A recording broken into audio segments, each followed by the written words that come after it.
Olá a todos, bem-vindos ao Speakcast, o podcast do grupo Speak and Lead. Hoje vamos falar sobre comunicação interna com o David. David, para ti, o que é importante na comunicação interna? Para mim, comunicação interna acho que depende essencialmente da maneira como nós acabamos por organizar as nossas equipas para exponenciar essa mesma comunicação. E essa comunicação vai depender aqui de duas coisas, que é como é que eu crio uma equipa e uma organização em que realmente eu promovo essa mesma colaboração, ou seja, se eu dentro da cultura da minha empresa, se quer uma equipa que realmente trabalhe em conjunto, que tenha de passar essas informações e, mais importante que isso, que passe conhecimento entre si e que se desafie mutuamente, ou se alternativamente tenho uma equipa em que aquilo que eu quero é que cada um seja muito focado só na sua área e que não haja esse trabalho de equipa. Qual é a questão aqui? Muito daquilo que é a especialização de trabalho é uma teoria maioritariamente pós-revolução industrial, em que cada pessoa se centrava numa peça em concreto daquilo que é a máquina que nós estamos a rolar. E o que nós vemos no século XXI, com cada vez mais a economia do conhecimento, é que as equipas têm de trabalhar cada vez mais em conjunto, têm de partilhar mais ideias, têm de partilhar mais conhecimento e cada vez menos empresas com uma teoria só de especialização, em que cada pessoa está só isolada no seu mundo, acabam por ter cada vez menos resultados e piores resultados. E, portanto, para mim, no século XXI, com uma economia de conhecimento, é cada vez mais importante que as equipas consigam comunicar entre si e, obviamente, sem uma boa comunicação interna, nós não temos, obrigatoriamente, bons resultados em termos de trabalho de equipa. A comunicação interna pode ser da maneira como é que os gestores trabalham internamente dentro da equipa e como é que comunicam entre si, mas também como é que nós, em termos de liderança, como é que a própria organização comunica com as suas equipas. E muitas vezes em comunicação interna nós focamos ou só numa ou só noutra. Não me serve de grande coisa ter processos e ter sistemas e ter uma data de aplicações que promovem mais conhecimento dentro das equipas, só depois pegam nesse conhecimento e não comunicam entre si. Da mesma maneira, posso ter uma equipa que comunica muito entre si, mas se a comunicação da liderança e da organização para com essa equipa acaba por ser confusa, nós não temos uma comunicação interna eficaz. Portanto, para mim, uma boa comunicação interna dentro das equipas depende aqui de duas coisas. Primeiro, da forma como organizamos essa comunicação, quer entre equipas, quer da organização e liderança para as equipas, e segundo, como é que nós capacitamos as pessoas para conseguirem comunicar melhor, porque também não me serve de grande coisa ter uma organização em que eu tento proativamente promover uma comunicação e trabalho de equipa, quando ao mesmo tempo eu não tenho pessoas preparadas para comunicarem eficazmente entre si. E portanto são as duas coisas, que é a organização e planeamento e ao mesmo tempo também dotar de capacidades de comunicação as equipas para quando efetivamente têm de comunicar, conseguirem fazer com a máxima eficácia possível. E aqui internamente, como é que tu irias então a viabilizar a comunicação, por exemplo, entre equipas? Portanto, se existe uma má comunicação ou não uma comunicação viável, como é que tu irias então mudar isso e aplicar um modelo prático? Eu acho que para nós conseguirmos melhorar a comunicação dentro de uma equipe, eu acho que isso aí se calhar é a coisa mais interessante também para quem nos está a ouvir, é que muitas vezes as equipas acabam por ter problemas exatamente por ausência de comunicação ou por má comunicação. Portanto, ponto 1, se nós conseguimos ter mais comunicação e ao mesmo tempo ter melhor comunicação, há muitos problemas que se vão automaticamente resolver. Muitos dos focos que nós estamos constantemente a apagar são focos que são perfeitamente preveníveis se alguém tivesse comunicado as informações certas na hora certa. E, portanto, criar essa cultura de comunicação acho que é a primeira coisa. Essa cultura de comunicação vai depender também de um conceito que para mim é muito importante, que é... E isto até vai entrar em coisas mais de atração de talento, retenção de talento, mas eu acho que é cada vez mais importante, numa economia do conhecimento, nós temos culturas empresariais que promovam uma segurança psicológica dos colaboradores. O que eu quero dizer com isto? Em termos da segurança psicológica dos colaboradores, é nós estarmos num ambiente e numa cultura onde sentimos que podemos expressar a nossa opinião, onde somos ouvidos sobre essa mesma opinião e somos valorizados por essa opinião. É o colaborador sentir-se que está num sítio onde realmente pode expressar as suas opiniões, pode expressar aquilo que é o seu pensamento e não só não vai ser julgado com isso, como na verdade até o vão ouvir com atenção e provavelmente vão pegar nessa opinião e dar seguimento. Quer seja para bom, quer seja para mau, mas pelo menos ouvir essa opinião, fazer alguma coisa com ela e dar um feedback sobre essa opinião. A questão é... Hoje em dia fala-se mais disto, e a meu ver bem, do que se falava, por exemplo, há 10 ou 20 anos atrás. Cada vez mais, até agora, com a questão da saúde mental, como tu sabes, é uma coisa que está cada vez mais em voga dentro das empresas.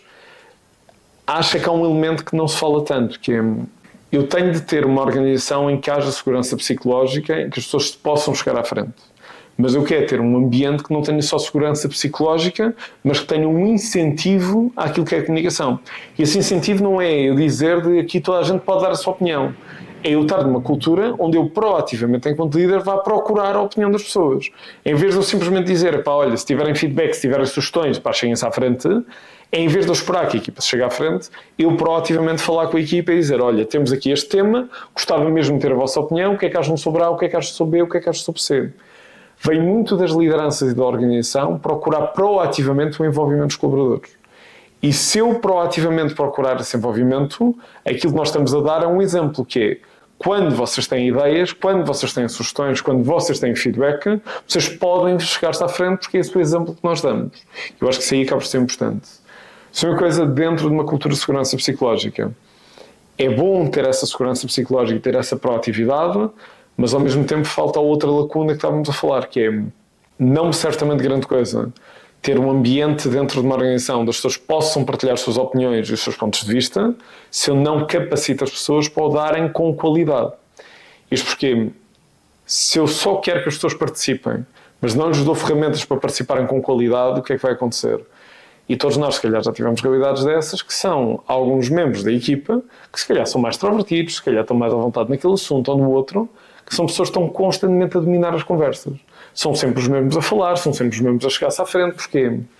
Porque eu não me dei ao trabalho, de além de criar um bom ambiente, de capacitar as pessoas para poderem expressar aquilo que são as suas opiniões. Isto vai fazer o quê?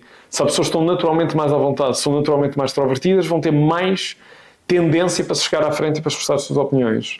Quem não tem tanto essa vontade, quando eu não lhes dou as ferramentas enquanto líder para expressarem melhor e com mais confiança as suas opiniões, eles naturalmente, na dúvida, vão tender muito mais a calar-se do que propriamente a participar. E, portanto, sim, tenho a segurança psicológica, mas aquilo que nós queremos de ter um ambiente que promova a comunicação é que as pessoas todas comuniquem e se cheguem à frente.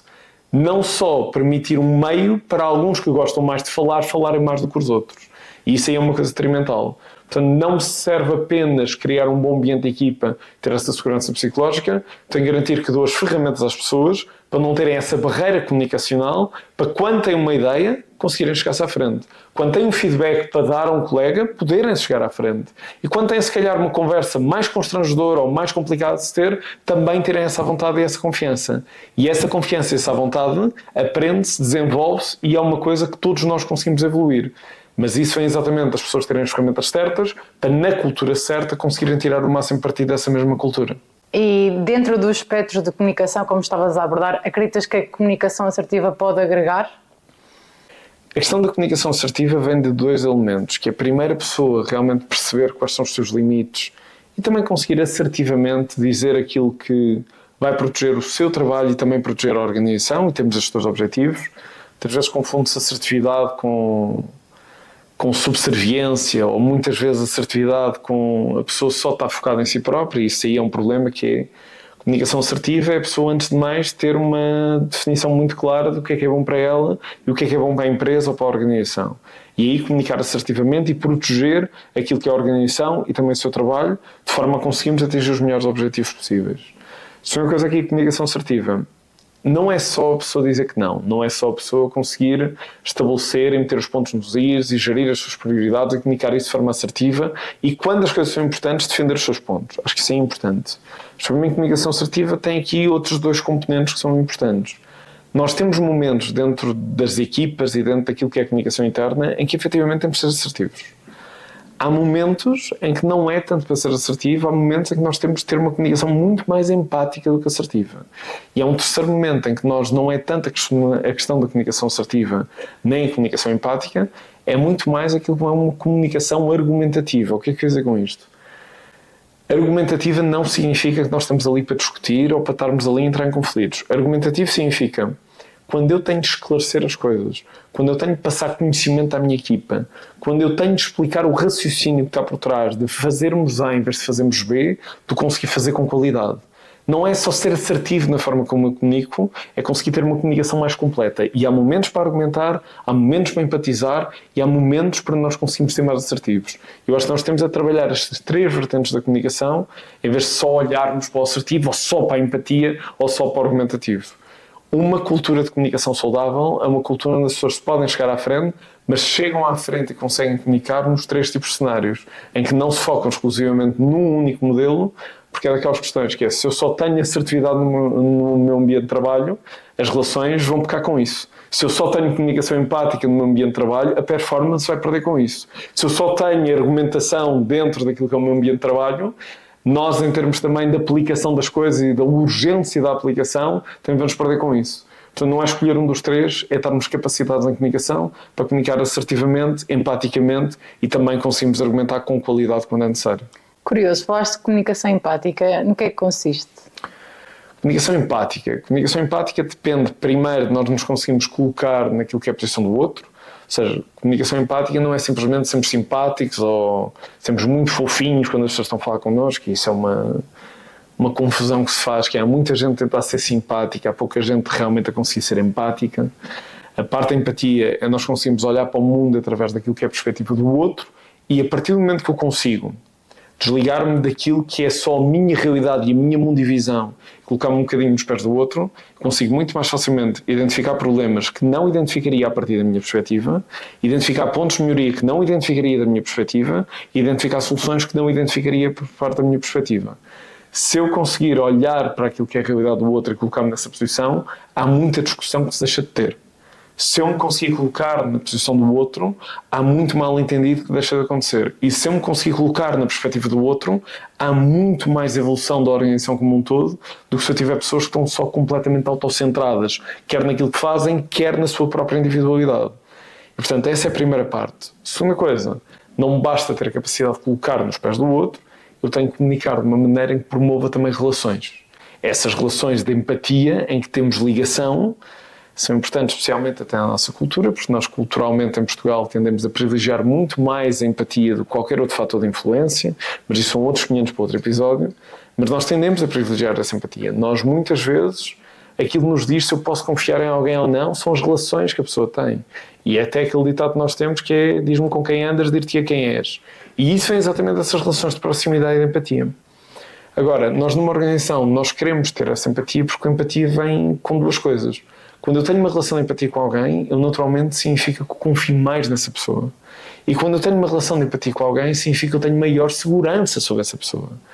E se eu estiver num ambiente onde eu me sinta seguro com os meus colegas, sentir que eles têm aquilo que é o meu interesse, mas também o interesse da organização como um todo, salvaguardado, e ao mesmo tempo que tenho essa confiança em que posso confiar neles para fazerem a sua parte e eles confiam em mim também, e essa confiança mútua, quando tenho um ambiente com segurança e quando eu tenho um ambiente com confiança, eu tenho um ambiente de segurança psicológica onde as pessoas podem chegar à frente e expressar as suas opiniões, por muito controversas que elas também possam ser.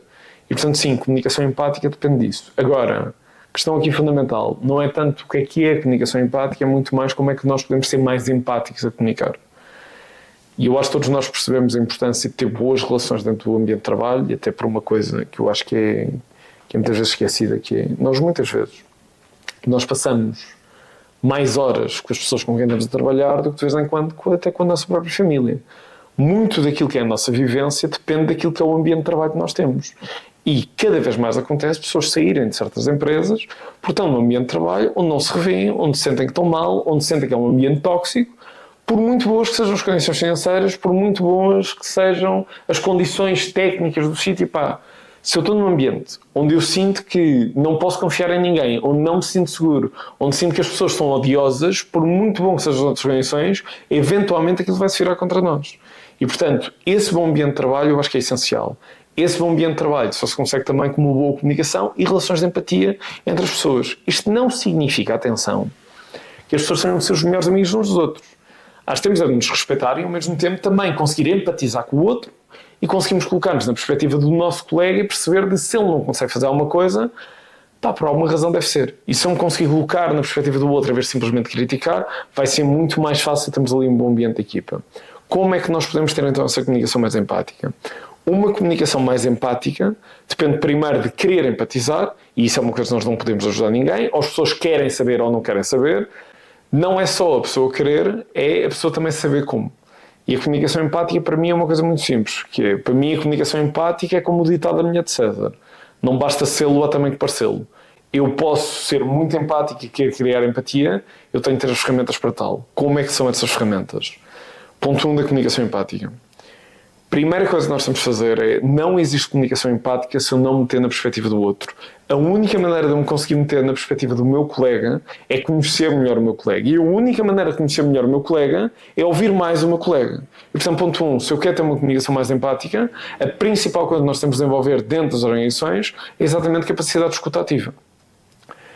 E nós, infelizmente, como nós achamos que muito disto da comunicação é a pessoa acorda de manhã, abre a boca e começa a falar, nós muitas vezes não temos a perspectiva em que acabamos por fomentar essa escuta ativa dentro das organizações. As pessoas acham muito mais que estão a ser avaliadas pelos seus chefes, pelos seus pares, muito mais pelo que dizem do que propriamente pelo que ouvem. Isto significa o quê? A pessoa está muito mais focada sobre o que é que vai dizer na reunião do que propriamente em ouvir o que é que o outro está a dizer na reunião e dar seguimento a isso. Quando, na verdade, se eu ouvir mais as outras pessoas, eu consigo recolher mais informação, consigo ter mais conhecimento e com essa mais informação e mais conhecimento, consigo muitas vezes falar menos, mas falar de uma maneira muito mais personalizada, muito mais relevante, que vai aportar muito mais qualidade à organização. E nós estamos muito focados no que é que vamos dizer e estamos muito pouco focados no que é que vamos ouvir e como é que damos seguimento àquilo que o outro disse. Então, ponto 1, nós temos de ter a escuta ativa. Escuta ativa depende, obviamente, de querer ouvir as pessoas, mas depende dos sinais que nós passamos. Hoje em dia, até com o teletrabalho, com a questão dos computadores, hoje em dia já quase ninguém trabalha sem ser um computador, mas com estas coisas, as coisas têm vindo a piorar. Mesmo com telemóveis também piora bastante. Escuta ativa não é eu estar a ouvir o outro. Escuta ativa é dar sinais claros que eu estou a ouvir o outro, que quero ouvir mais e que dou seguimento àquilo que ele me disse. Isto é ponto 1. Eu tenho de parecer que estou efetivamente a ouvir. E as pessoas esquecem-se de uma coisa que é, se eu estiver simplesmente com alguém a falar comigo e eu estiver no meu telemóvel e dizer por muito que eu esteja a dizer ninguém acha que eu estou com escuta ativa ali. Eu passo muito mais escuta ativa se quando a pessoa está a falar comigo, eu em vez de estar ao telemóvel, largar o telemóvel. Ponto 2, é uma coisa que me irrita solenemente em reuniões, que é a malta está em reuniões, está toda a gente com a porra de telemóvel em cima da mesa, para quê? Imagina, se há uma urgência, uma coisa assim, o telemóvel toca. Se há alguma coisa que seja mesmo necessário, a pessoa pode avisar no início da reunião. Agora, temos telemóveis em cima da mesa, em que estamos constantemente a ver notificações que não interessam nem ao menino Jesus, é uma coisa que é exatamente propício ao oposto de segurança psicológica e exatamente propício ao oposto de comunicação, que é, nós em vez de estarmos numa reunião para comunicarmos uns com os outros, parece que as pessoas estão claramente mais preocupadas com a notificação que vão receber no PC ou com a notificaçãozinha que vão receber no telemóvel. Não há comunicação interna se a pessoa não estiver internamente focado naquilo que está acontecendo naquele preciso momento. E portanto, eu tenho que estar presente na reunião. E se eu estiver presente na reunião, eu vos garanto que as reuniões começam a ser muito mais céleres do que eram previamente. Se eu estiver constantemente a ter distrações, não há escuta ativa, não há empatia, não há produtividade, não há absolutamente nada.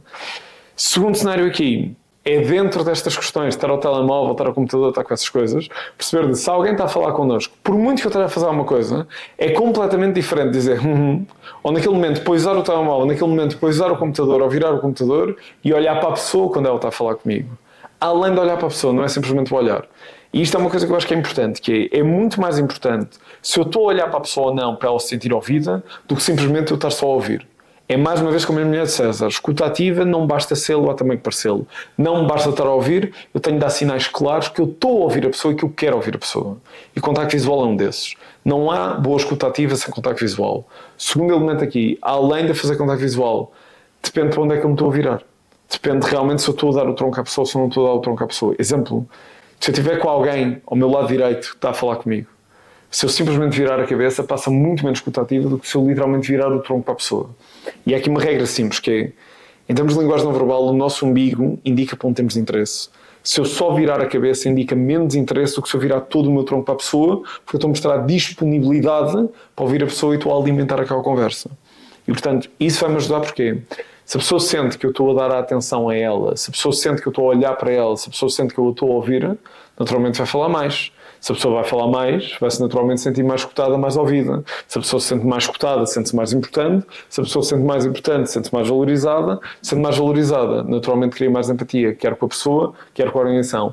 E isto é de fundamental interesse para aquilo que são os líderes das equipas. É importante dentro das equipas, mas a própria liderança tem de me liderar por isto, por uma razão simples, que é, às vezes em líderes tenho muita coisa a acontecer, não tenho tempo para tudo, temos de tirar tempo.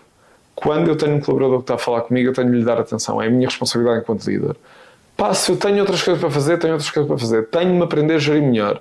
Agora, se há alguém que está a falar comigo, eu tenho que conseguir dar-lhe atenção. Se por alguma razão não é o melhor momento para tal, eu aí tenho que ter uma comunicação assertiva e conseguir definir isso, que é, olha, agora não é este momento, mas eu quero tirar aqui algum tempo para falar contigo como deve ser. Podemos reunir às 4 da tarde e isso vai facilitar em que a comunicação seja mais eficaz e ao mesmo tempo respeitar o colaborador que está a falar connosco. Em vez de andarmos sempre a fazer multitasking, e na verdade nem fazemos aquilo que estamos a fazer, nem ouvimos o colaborador e toda a gente perde com isso. E chegamos ao fim do dia e pensamos pá, hoje fiz tanta coisa, nem sei o que é que fiz.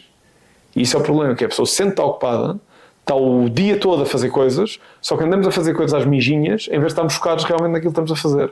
Se é para estar numa reunião, é para estar focado na reunião. Se é para estar a comunicar com o colaborador, é para estar focado na comunicação com o colaborador. Se é para estar a fazer trabalho de escritório, estamos focados nesse trabalho de escritório. E isto depende também daquilo que é a nossa gestão de tempo. E uma coisa que temos de liderança é gerir o nosso tempo para ter tempo também para liderar e não simplesmente para fazermos a parte técnica e da execução que nós temos. E, portanto, sim, comunicação empática aí vai ser importantíssima, depende muito da escuta ativa que passamos. E a segunda coisa, há certas coisas que eu posso dizer de forma direta e de forma assertiva. E há certos momentos que não é para dizer as coisas de forma direta e de forma assertiva. Há momentos que sim, há momentos que não. Eu não posso simplesmente expressar o meu desagrado, só dizer, epá, olha, não concordo com isto, não gosto, ponto. Não vai acontecer. Mas a questão é, há momentos em que eu tenho de ser mais empático, em que eu posso não gostar das coisas, mas pelo menos tenho de tentar empatizar com o outro. Porque a questão é que nós, emocionalmente, nós muitas vezes, quando há coisas que não correm bem, nós estamos emocionalmente ligados a isso, e em vez de estarmos a ouvir as pessoas e a tentar compreender o porquê de eles terem feito aquilo e tentar ajudá-los a melhorar, estamos muito mais focados em desambiguar e tirar aquilo que nós temos cá dentro e quase de aliviar a tensão da própria pessoa e descarregar para cima dela, do que propriamente estar focados em perceber o porquê, em perceber como é que podemos ajudar aquele colaborador e o que é necessário para aquela equipa melhorar. E isso é muito complicado se a pessoa também não tiver regulação e inteligência emocional para conseguir fazer esta parte da comunicação empática. E dentro, ainda na temática de equipas e de empresas, acreditas que atualmente existe um bom feedback, que as empresas e os líderes aplicam um bom feedback? Ou ainda existem muitas lacunas que podem ser acumuladas? Eu acho que primeiro há um avanço positivo, pelo menos hoje em dia fala-se de feedback, há 10 ou há 20 anos não se falava sequer sobre ter feedback. Acho que há uma misconception de que nós muitas vezes ouvimos sobre a importância de ter feedback nas organizações, no entanto tendemos a confundir. E mais uma vez isso também vem diretamente ligado a uma coisa que é a questão da gestão de tempo que nós temos nas organizações e a gestão de tempo que temos de líderes. Que é, nós muitas vezes acabamos por colocar aquilo que é a prioridade de falar com os colaboradores, dar feedback aos colaboradores, de organizar com os colaboradores, como última prioridade. Porque primeiro vem o apagar fogos, depois vem o cliente importante, depois vem a reunião não sei das quantas, depois vem o ponto de situação não sei do quê, e a parte de estar com o colaborador individualmente, lhe dar feedback, de me preocupar com ele, fica sempre para depois, porque toda a gente assume que é importante, raramente assumimos aquilo como urgente. E normalmente aquilo que nós fazemos é deixamos aquilo como é urgente para depois e fazemos aquilo uma vez ao ano. E normalmente confundimos aquilo que é dar feedback com uma avaliação de desempenho. E são ferramentas completamente diferentes. O feedback serve essencialmente para gerar duas coisas. Para gerar um ambiente de segurança dentro daquilo que é a equipa. Se eu estou numa equipa onde eu sinto que existe um esforço proativo da minha liderança a dar-me feedback, para me dizer como é que eu posso melhorar, eu sinto-me mais segura, porque eu sinto-me mais segura num ambiente onde alguém quer saber de mim e pelo menos eu vejo que as pessoas estão preocupadas com o que é que eu ando ali a fazer, do que num ambiente onde eu sinto ali um bocado às aranhas e não está ali ninguém sequer preocupado. Portanto, essa segurança e essa preocupação é importante. São coisas do feedback. O feedback serve também para gerar uma melhoria contínua. Essa melhoria contínua, tal como o nome indica, se eu der feedback uma vez ao ano, não há uma melhoria contínua, há uma melhoria isolada, no máximo dos máximos, que normalmente é muito pouco eficaz. Portanto, feedback é uma coisa que tem de ser muito mais por consistência do que propriamente por intensidade. Não é para eu ter 4 horas com um colaborador uma vez ao ano a dizer tudo e mais uma coisa que está bem e tudo e mais uma coisa que está mal e como é que ele vai melhorar nisso, que isso me vai dar resultados.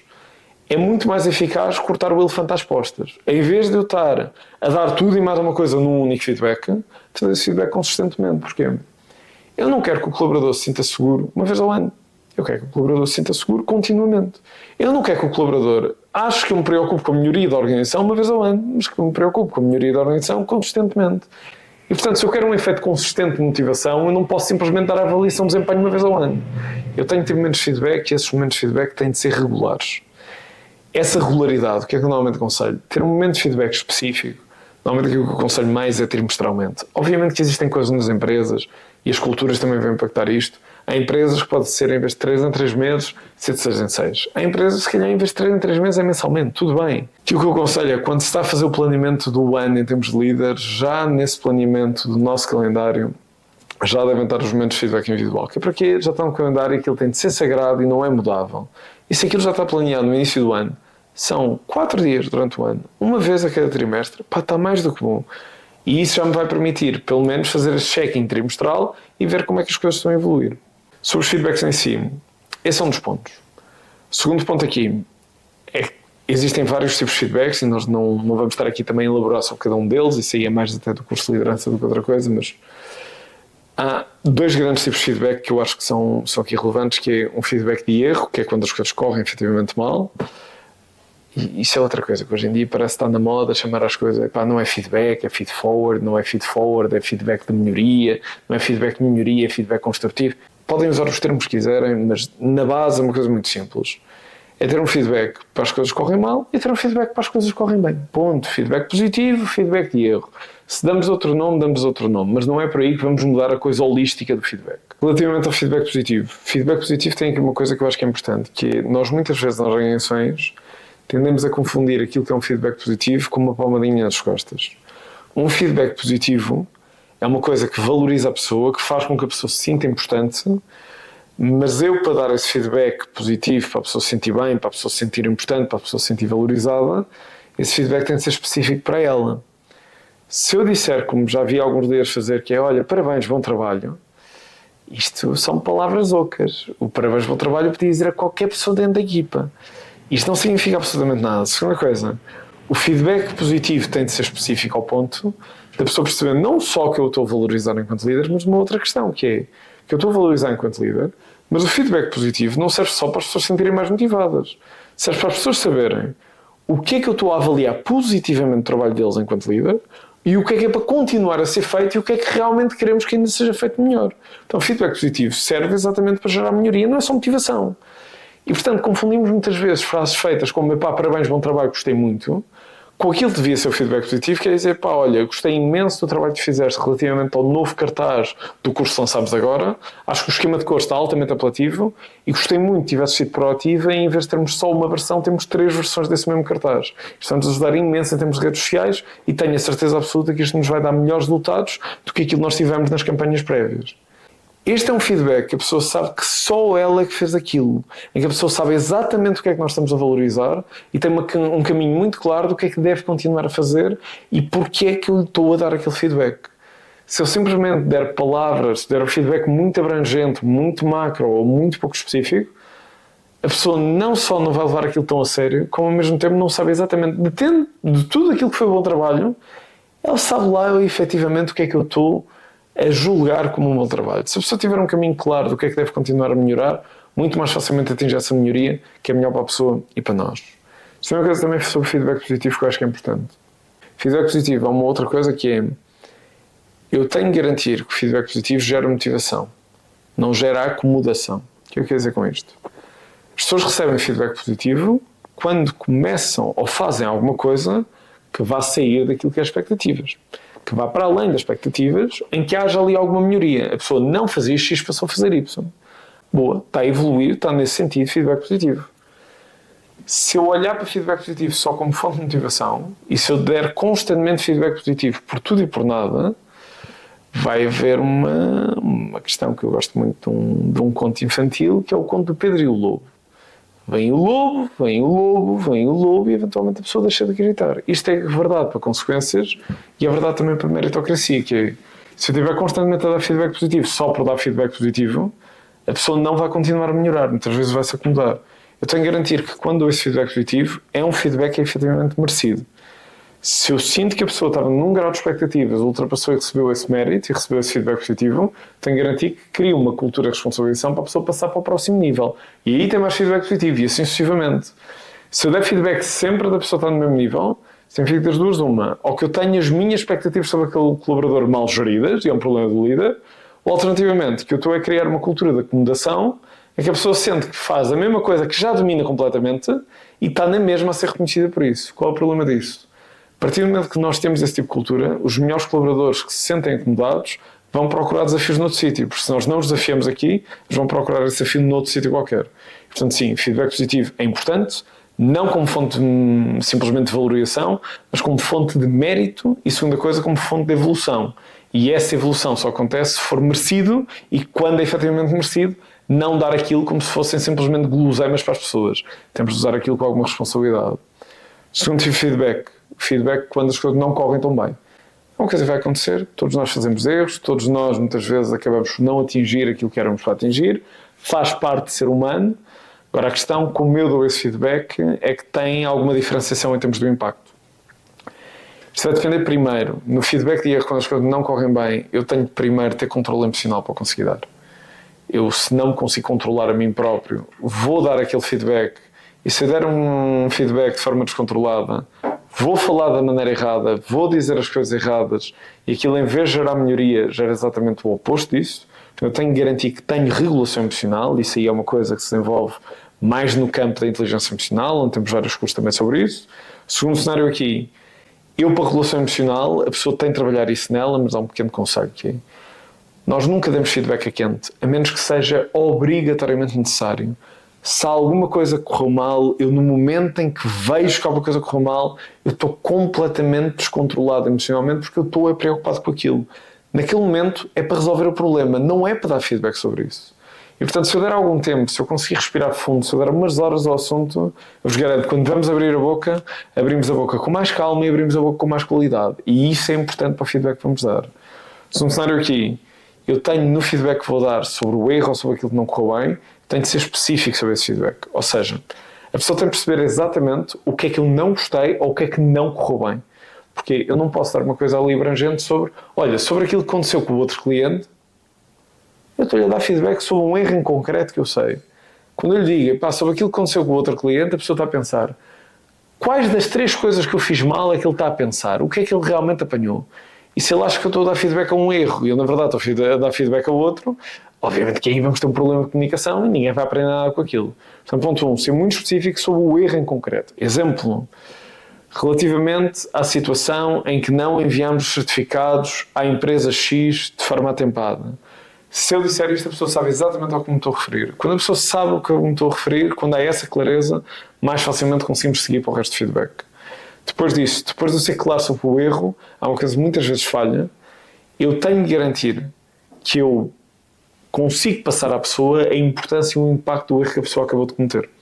Não é só o erro pelo erro, é muitas vezes o erro pelo impacto. O que é que isso representa para a organização? Qual é que é o impacto que tem para nós todos enquanto empresa? Exemplo, não é só dizer, epá, relativamente à questão dos certificados, isto não pode voltar a acontecer, é relativamente ao envio dos certificados que não foram enviados atempadamente como estava prometido ao cliente. Como podes saber, isto aqui acaba por afetar negativamente a nossa reputação. O cliente estava à espera de uma coisa, comprometeu-se com os seus colaboradores nesse sentido e os certificados não foram enviados a tempo. E isto vai significar que temos uma quebra de confiança com o cliente. Como deves compreender, isto não pode voltar a acontecer. Se eu esclarecer não só o erro, mas o impacto do erro, há 2 coisas aqui importantes. Primeiro, a pessoa percebe a importância do que fez, e muitas vezes podia não perceber, porque as pessoas estão muito focadas no seu trabalho, podem não ter a mesma perspectiva que eu tenho sobre o impacto global daquele erro. Isso é uma coisa. Quando eu estou a dotar desse mesmo conhecimento, isto ajuda também eles conseguirem ter uma base de conhecimento para prevenir futuros erros. Se eles perceberem não só o que fazem, mas qual o impacto real daquilo que fizeram, muito mais facilmente vão prevenir um erro do que simplesmente se eu lhes disser, pá, não voltes a fazer isto. Porquê? Porque não voltes. E isto não é uma boa comunicação. Depois disso, depois de eu falar do impacto, a quarta coisa que nós temos de fazer é termos feedback e há muita conversa com isto, que é se temos um feedback pela positiva, se temos um feedback pela negativa, se fazemos um feedback em que envolvemos o colaborador ou até se temos um feedback em sanduíches. E há milhentas coisas sobre isto e não vou entrar aqui nestes temas, mas há aqui uma coisa muito simples, que é, eu quero uma equipa não só que não cometa erros, mas eu quero uma equipa que pense sobre o que está a fazer e que previna erros no futuro. E para as pessoas prevenirem erros, precisam primeiro de conhecimento e precisam de uma segunda coisa, que infelizmente não é trabalhada dentro das organizações e devia ser cada vez mais, que eu preciso de colaboradores que tenham um espírito crítico, que pensem pela própria cabeça e que tenham 2 dedos de testa. Isto não acontece se eu passar a vida toda enquanto líder simplesmente a dar-lhes o peixe. Isto acontece se eu os ensinar a pescar. Se eu estiver constantemente a dizer da próxima faz A, da próxima faz B, da próxima vez não faças C, eu estou só a dar peixe. E isto é uma solução de curta duração e isto é uma solução que vai fazer com que eu ande sempre atrás da equipa, tenha de ser sempre eu a apagar os fogos. Eu não posso, e isto é aquilo que as pessoas mais se queixam, que é, eu quero uma equipa que seja autónoma, eu quero uma equipa que seja responsável, eu quero uma equipa que tenha ownership sobre o seu trabalho. No entanto, eu digo-lhes tudo aquilo que eles têm de fazer e como é que têm de fazer. Não há soluções milagrosas se eu também não cultivar isso. Então o que é que fazemos aí? Em vez de ser pela positiva, em vez de ser pela negativa, vamos tentar envolver o colaborador. A maioria das pessoas consegue chegar a soluções. Eu só tenho, enquanto líder, de criar um ambiente de segurança psicológica, voltando ao início, de proativamente pedir as opiniões deles, e quando as coisas correm mal, é exatamente nesse momento que eu me tenho de coibir de chegar lá e dizer, epá, vais fazer A, vais fazer B, vais fazer C. E naquele momento aquilo que eu faço é, o erro é este, o impacto é aquele, tendo isto em conta, o que é que tu achas que nós podemos fazer diferente para prevenir isto no futuro? É perguntar à pessoa e desafiar a pessoa, a ser ela a pensar, ver se é simplesmente ela a acatar. Se nós tratarmos as pessoas como seres pensantes, temos melhores resultados do que tratarmos as pessoas como meros braços executantes. E, portanto, se eu os desafiar e perguntar o que é que tu achas que nós podemos fazer diferente da próxima vez de forma a prevenir isto, muitas vezes eles vão chegar à mesma solução que nós chegaríamos. Só que vindo da cabeça deles, eles vão ter muito mais interesse em implementar aquela solução do que se eu simplesmente impor a minha ordem ou impor aquilo que é a minha hierarquia. E finalmente, depois da pessoa nos dar uma boa solução, fazemos um reforço imediato disso, como por exemplo a dizer exato ou isso mesmo, e simplesmente fazemos uma dupla confirmação. Então olha, da próxima vez vamos então fazer A, B, C, tal como tu disseste. Correto? Isso mesmo. E essa dupla confirmação vai servir para duas coisas. Nós fazemos uma clarificação no final do feedback sobre o que é expectável no futuro. Pegamos naquilo que foi o input do colaborador que também mostra a escuta ativa. E a terceira coisa que nós fazemos aí é, a partir do momento que nós fazemos essa dupla confirmação, quando as pessoas têm esses próximos passos clarificados e dizem sim, sim, pode contar comigo, sim, sim, é isso que vai acontecer, quando eu me comprometo pela uma segunda vez, eu estou a fazer um maior investimento meu. Estou a criar maior consistência entre as minhas palavras e as minhas ações. Quem faz uma dupla confirmação, que é uma técnica de persuasão, quem faz uma dupla confirmação também é a probabilidade de executar aquilo que foi combinado do que alguém que apenas o diga uma vez.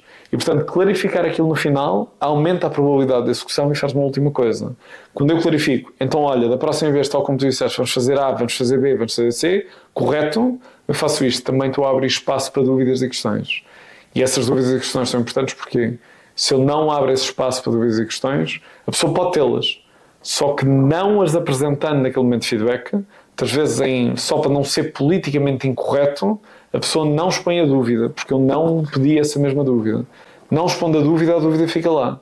Se a dúvida fica lá sobre o que é para fazer da próxima vez, isso é o suficiente para a pessoa boicotar aquilo que é a solução que nós decidimos ali. Portanto, eu prefiro dar esta dupla confirmação que aumenta a probabilidade de execução, ao mesmo tempo dou espaço para a pessoa colocar uma dúvida, e se eu esclarecer as coisas ali, a pessoa mais facilmente executa. Se eu não esclarecer as dúvidas ali, eu muitas vezes posso ter retrocessos dentro daquilo que foi a solução implementada e voltamos a ter o mesmo erro e voltamos a correr atrás do prejuízo. Quanto mais claro for o feedback, mais clara é a ação. Quanto mais clara é a ação, melhores resultados nós vamos ter na equipe. Relativamente ao feedback, concordo com tudo o que tu disseste, acaba por ser das maiores dificuldades que os líderes ou até colegas têm entre si de apontar o erro ou terem medo de apontar o erro. E a comunicação empática também, como abordaste, acaba por agregar, porque se nós tentarmos ver o que o outro está a ver ou o que o outro pensa, tentarmos colocar no lugar do outro, vai agregar muito mais as relações, a pessoa está mais predisposta a ouvir-nos, a expor aquilo que está a sentir, a expor aquilo que está a pensar, o que irá viabilizar a comunicação interna, portanto, concordo a 100%. E depois, para terminarmos, também queria agradecer-te por tudo aquilo que expuseste relativamente à segurança psicológica, porque é um tema que não é muito abordado entre empresas internamente e até externamente, e é muito importante. Portanto, por mais pessoas que viabilizem e falem de saúde mental nas empresas. Portanto, obrigada por teres participado e por teres partilhado um bocadinho do teu conhecimento. Obrigada por ouvirem. Até o próximo episódio.